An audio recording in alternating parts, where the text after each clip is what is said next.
اللہ تمہاری اولاد کے بارے میں تم کو ارشاد فرماتا ہے کہ ایک لڑکے کا حصہ 2 لڑکیوں کے حصے کے برابر ہے،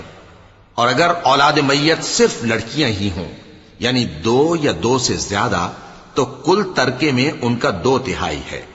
اور اگر صرف ایک لڑکی ہو تو اس کا نصف ہے، اور میت کے ماں باپ کا یعنی دونوں میں سے ہر ایک کا ترکے میں 6واں حصہ ہے، بشرطے کہ میت کی اولاد ہو،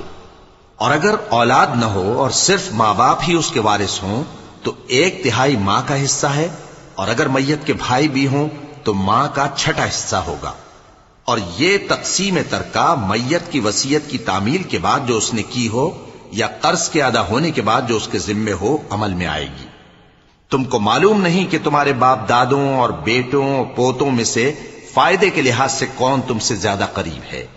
یہ حصے اللہ کے مقرر کیے ہوئے ہیں، اور اللہ سب کچھ